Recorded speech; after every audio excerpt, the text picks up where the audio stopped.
Everyone, welcome back to our channel Chandra Som world. ನಾನು ಇವತ್ತಿನ ವಿಡಿಯೋದಲ್ಲಿ ಒಂದು ಶಾಪಿಂಗ್ ಬ್ಲಾಗ್ನ ನಿಮ್ಮ ಜೊತೆ ಶೇರ್ ಮಾಡ್ಕೊಳ್ತಾ ಇದ್ದೀನಿ. ಶಾಪಿಂಗ್ ಬ್ಲಾಗ್ ಅನ್ಬೋದು ಅಥವಾ ಟ್ರಾವೆಲ್ ಬ್ಲಾಗ್ ಅನ್ಬೋದು. ಯೂಟ್ಯೂಬಲ್ಲಿ ಬಂದಂತಹ ದುಡ್ಡಿಂದ ಫಸ್ಟ್ ಟೈಮ್ ನನಗೋಸ್ಕರ ನಾನು ಒಂದು ಗಿಫ್ಟ್ನ ತೊಗೊಳಕ್ಕೆ ಹೊರಟಿದ್ದೀನಿ. ನಾನು ಹೋಗ್ತಾ ಇರೋವಂಥದ್ದು ಮಲ್ಲೇಶ್ವರಂಗೆ. ಆ ಗಿಫ್ಟ್ ಏನು, ನಾನು ಎಲ್ಲಿ ತೊಗೊಂಡೆ, ಪೂರ್ತಿ ಡೀಟೇಲ್ಸ್ನ ಇದೇ ವಿಡಿಯೋದಲ್ಲಿ ಶೇರ್ ಮಾಡ್ತಾ ಹೋಗ್ತಾ ಇದ್ದೀನಿ. ವಿಡಿಯೋನ ಎಲ್ಲೂ ಸ್ಕಿಪ್ ಮಾಡಿದಿರ ಕೊನೆವರೆಗೂ ನೋಡ್ತಾ ಹೋಗಿ. ಇದರಲ್ಲಿ ಒಂದು ಫನ್ನಿ ಥಿಂಗ್ ಕೂಡ ಇದೆ. ವಿಡಿಯೋನ ಎಲ್ಲೂ ಮಿಸ್ ಮಾಡ್ಕೋಬೇಡಿ. ಮೇ ಬಿ ನೀವು ಆ ರೀತಿ ಫನ್ನಿ ಥಿಂಗ್ನ ಮಾಡಿರ್ಬೋದು.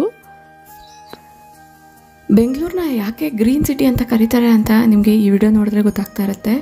ಎಲ್ಲ ಕಡೆ ಕೂಡ ಗ್ರೀನರಿ ಇರುತ್ತೆ. ಇದ್ರ ಜೊತೆಗೆ ವೆದರ್ ಯಾವಾಗ ಯಾವ ರೀತಿ ಇರುತ್ತೆ ಅನ್ನೋದು ಯಾರೂ ಕೂಡ ಕರೆಕ್ಟಾಗಿ ಹೇಳೋಕ್ಕೆ ಆಗಲ್ಲ. ಆ ರೀತಿ ವೆದರ್ ಫ್ಲಕ್ಚುಯೇಷನ್ ಅನ್ನೋದು ಬೆಂಗಳೂರಲ್ಲಿ ಆಗ್ತಾ ಇರುತ್ತೆ. ನೀವು ಅಲ್ಲಲ್ಲಿ ಗಿಡ ಮರಗಳನ್ನ ಕೂಡ ಅಬ್ಸರ್ವ್ ಮಾಡ್ಬೋದು. ತುಂಬ ದಟ್ಟವಾದ ಮರಗಳು ಕೂಡ ನೀವು ಇದೇ ವಿಡಿಯೋದಲ್ಲಿ ನೋಡ್ತಾ ಹೋಗ್ತೀರಾ. ಈ ಗ್ರೀನರಿನ ನೋಡೋಕ್ಕೆ ಒಂದು ರೀತಿಯಾಗಿರುವಂಥ ಖುಷಿ ನೋಡಿ, ಎಷ್ಟು ಚೆನ್ನಾಗಿ ಕಾಣಿಸ್ತಾ ಇದೆ ಅಲ್ವಾ. ಗ್ರೀನರಿ ಅಂದರೆ ಎಲ್ಲರಿಗೂ ಕೂಡ ಇಷ್ಟ. ನನ್ನ ಸವಿನೆನಪಿಗೋಸ್ಕರ ನಾನು ಕೆಲವೊಂದು ಕ್ಲಿಪ್ಪಿಂಗ್ಸ್ನ ಮಾತ್ರನೇ ಆ್ಯಡ್ ಮಾಡ್ಕೊಂಡಿದ್ದೀನಿ. ಇದು ಬಂದು ಸದಾಶಿವನಗರ. ಈ ಏರಿಯಾದಲ್ಲಿ ಎಂಟರ್ ಆಗ್ತಿದ್ದಂಗೆ ಆ ಒಂದು ಮರಗಳಿರ್ಬೋದು, ಆ ವೆದರ್ ಇರ್ಬೋದು, ತುಂಬ ಚೆನ್ನಾಗಿ ಅನಿಸುತ್ತೆ. ಎಲ್ಲ ಕಡೆ ಟ್ರಾಫಿಕ್. ಮಲ್ಲೇಶ್ವರಂ ಅಂದ್ರೇ ಹಬ್ಬದ ಸೀಸನ್ ಬಂತು ಅಂದರೆ ಟ್ರಾಫಿಕ್. ನೀವು ಅಬ್ಸರ್ವ್ ಮಾಡ್ತಾ ಇದ್ದೀರಲ್ಲ. ನಾನಿವತ್ತು ಒಂದು ಗಿಫ್ಟ್ನ ತೊಗೊಂಬರೋಕ್ಕೆ ಹೊರಟಿರುವಂಥದ್ದು ಮಲ್ಲೇಶ್ವರಮಲ್ಲಿರುವಂತಹ ವರಮಹಾಲಕ್ಷ್ಮಿ ಸಿಲ್ಕ್ಸ್ಗೆ. ನಾವು ಹೋಗಿದ್ದು ನಿನ್ನೆ, ಅಂದರೆ ಹಬ್ಬಕ್ಕಿಂತ 15 ದಿವಸ ಮುಂಚೆನೇ ಹೋಗಿದ್ದೀವಿ. ಆದರೂ ಕೂಡ ನೋಡಿ ಎಷ್ಟೊಂದು ಜನ ಇದ್ದಾರೆ ಅಂತ. ಚಪ್ಪಲ್ಸ್ನ ನೋಡಿದ್ರೇ ನಿಮಗೆ ಗೊತ್ತಾಗುತ್ತೆ ಎಷ್ಟು ಕ್ರೌಡ್ ಇದೆ ಅಂತ. ಈಗಾಗಲೇ ನಿಮಗೆ ಅರ್ಥ ಆಗಿರುತ್ತೆ ನಾನು ತೊಗೊಳ್ಬೇಕಾಗಿರುವಂಥ ಗಿಫ್ಟ್ ಏನು ಅಂತ. ಈ ಒಂದು ಶಾಪಲ್ಲಿ ವೀಡಿಯೋಸ್ ಅನ್ನೋದು ಅಲೋ ಮಾಡಲ್ಲ. ಅದಕ್ಕೋಸ್ಕರ ನಾನು ಅಲ್ಲಿ ಜಾಸ್ತಿ ಕ್ಲಿಪ್ಪಿಂಗ್ಸ್ನ ಆ್ಯಡ್ ಮಾಡಿಲ್ಲ. ಒಟ್ಟಾರೆ ನಮ್ಮ ಶಾಪಿಂಗ್ ಅನ್ನೋದು ಮುಗೀತು, ಹೊರಗಡೆ ಬಂದಿದ್ದೀವಿ. ಮಲ್ಲೇಶ್ವರಂನ ಈ ಸ್ಟ್ರೀಟ್ ಶಾಪಿಂಗ್ ನೋಡೋಕ್ಕೆ ಒಂದು ರೀತಿ ಖುಷಿ ಕೊಡುತ್ತೆ. ಎಸ್ಪೆಷಲಿ ಲೇಡೀಸ್ ತುಂಬಾ ಇಷ್ಟಪಡ್ತೀವಿ. ಹೂವು ಇರ್ಬೋದು, ಅಲ್ಲಿ ರೋಡ್ ಸೈಡಲ್ಲಿ ಸಿಗುವಂತಹ ಈ ರೀತಿ ಹ್ಯಾಂಗಿಂಗ್ಸ್ ಇರ್ಬೋದು, ಓಲೆಗಳಿರ್ಬೋದು, ತುಂಬ ಚೆನ್ನಾಗಿರುತ್ತೆ. ಅಷ್ಟೇ ಅಲ್ಲ, ಒಳ್ಳೆ ಕ್ವಾಲಿಟಿ ಇರೋವಂಥದ್ದು ಕೂಡ ಕಡಿಮೆ ಪ್ರೈಸ್ಗೆ ಸಿಗುತ್ತೆ. ಬಟ್ ನಾವು ಬಾರ್ಗಿಂಗ್ ಮಾಡಿ ತೊಗೊಳ್ಬೇಕಾಗತ್ತೆ.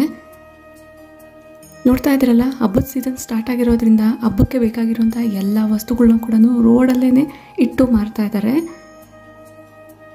ಇಲ್ಲಿ ಎಸ್ಪೆಷಲಿ ಬ್ಲೌಸಸ್ ಅನ್ನೋದು ಚೆನ್ನಾಗಿರೋ ಸಿಗುತ್ತೆ, ರೆಡಿಮೇಡ್ ಬ್ಲೌಸಸ್ಸು.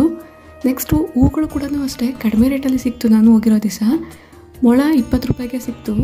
ನಮ್ಮ ಕಡೆ ಎಲ್ಲ 40 ರೂಪಾಯಿ ಮೊಳ. ಇಲ್ಲಿ ಒಂದು ಫನ್ನಿ ಥಿಂಗ್ ನೋಡ್ತಾ ಇದ್ದೀರಲ್ವ, ಮಲ್ಲೇಶ್ವರಮಲ್ಲಿ ಕಾರಲ್ಲಿ ಕೂತ್ಕೊಂಡು ಕಾಫಿ ಕುಡಿತಾ ಇದ್ದೀವಿ. ಅದು ಮನೇಲಿ ಮಾಡಿರೋಂಥ ಕಾಫಿ. ಈ ಒಂದು ಕಾಫಿನ ಈ ರೀತಿ ಫ್ಲಾಸ್ಕಲ್ಲಿ ಮಾಡಿಕೊಂಡು ಹೋಗಿದ್ದೆ ನಾನು. ರೋಡಲ್ಲಿ ಒಂದು ಸೈಡ್ಗೆ ಹಾಕ್ಬಿಟ್ಟು ಕಾಫಿನ ಎಂಜಾಯ್ ಮಾಡ್ತಾ ಇದ್ದೀವಿ. ನೀವು ಕೂಡ ಈ ರೀತಿ ಫ್ಲಾಸ್ಕಲ್ಲಿ ಕಾಫಿ ಹಾಕ್ಕೊಂಡು ಹೋಗಿ ಕುಡಿತೀರಾ ಎಲ್ಲಾದರೂ ಹೋದಾಗ ಅನ್ನೋದು ಕೂಡ ನನಗೆ ಕಮೆಂಟ್ ಮಾಡಿ ತಿಳಿಸಿ. ಇನ್ನೇನು ಈವ್ನಿಂಗ್ ಆಗಿದೆ. ನೈಟ್ ಆಗ್ತಿದ್ದಂಗೆ ಈ ಲೈಟಿಂಗ್ಸಲ್ಲಿ ಈ ಒಂದು ಶಾಪ್ಸ್ನೆಲ್ಲ ನೋಡೋಕ್ಕೆ ತುಂಬ ಚೆನ್ನಾಗಿ ಕಾಣಿಸುತ್ತೆ. ಬಟ್ ಈವ್ನಿಂಗ್ ಟೈಮ್ ಬಂದರೆ ತುಂಬ ಕ್ರೌಡ್ ಇರುತ್ತೆ. ಈಗ ನಾವು ಮನೆಗೆ ಹೊರಟಿದ್ದೀವಿ. ರೋಡ್ ಸೈಡಲ್ಲೆಲ್ಲ ನೋಡೋಕ್ಕೆ ಶಾಪ್ಸ್ ಎಲ್ಲ ತುಂಬ ಚೆನ್ನಾಗಿ ಕಾಣಿಸ್ತಾ ಇದೆ. ಶಾಪಿಂಗ್ ಎಷ್ಟು ಪ್ರಾಮುಖ್ಯತೆ ಇದೆಯೋ ಈ ಒಂದು ಏರಿಯಾ, ಟೆಂಪಲ್ಸ್ಗೂ ಕೂಡ ಅಷ್ಟೇ ಒಂದು ಪ್ರಸಿದ್ಧಿ ಹೊಂದಿರುವಂತಹ ಏರಿಯಾ. ಒಟ್ಟಾರೆ ನಾನು ಮನೆಗೆ ಬಂದಿದ್ದೀನಿ. ನಾನು ತೊಗೊಂಡು ಬಂದಿರುವಂಥ ಗಿಫ್ಟ್ ದೇವ್ರ ಮುಂದೆ ಇದೆ. ಇದ್ರ ಬಗ್ಗೆ ಡೀಟೇಲಾಗಿ ಬೇಕು ಅನ್ನೋದಾದರೆ ಹಬ್ಬದ ವಿಡಿಯೋವರೆಗೂ ನೀವು ವೆಯ್ಟ್ ಮಾಡಬೇಕಾಗತ್ತೆ. ಹಬ್ಬದ ವಿಡಿಯೋದಲ್ಲಿ ನಾನು ಇದನ್ನು ಡೀಟೇಲಾಗಿ ತೋರಿಸ್ತೀನಿ. ನಾನು ತೊಗೊಂಡಿರೋಂಥ ಈ ಒಂದು ಗಿಫ್ಟಲ್ಲಿ 5 ಕಲರ್ ಇದೆ. ಒಂದು ವೇಳೆ ನೀವೇನಾದರೂ ಗೆಸ್ ಮಾಡೋದಾದರೆ ನನಗೆ ಕಮೆಂಟ್ ಮಾಡಿ ತಿಳಿಸಿ. ಜಸ್ಟ್ ನಾನು ನಿಮಗೆ ಶಾರ್ಟ್ ಆಗಿರುವಂತಹ ಆ ಒಂದು ಗಿಫ್ಟ್ ಕ್ಲಿಪ್ಪಿಂಗ್ನ ಕೂಡ ಆ್ಯಡ್ ಮಾಡಿದ್ದೀನಿ. ಈ ಒಂದು ವಿಡಿಯೋನ ನನ್ನ ಸವಿನೆನಪಿಗೋಸ್ಕರ ಮಾತ್ರನೇ ಅಪ್ಲೋಡ್ ಮಾಡಿದ್ದೀನಿ.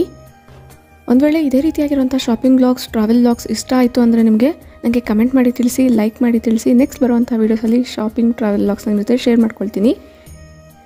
Thank you for watching.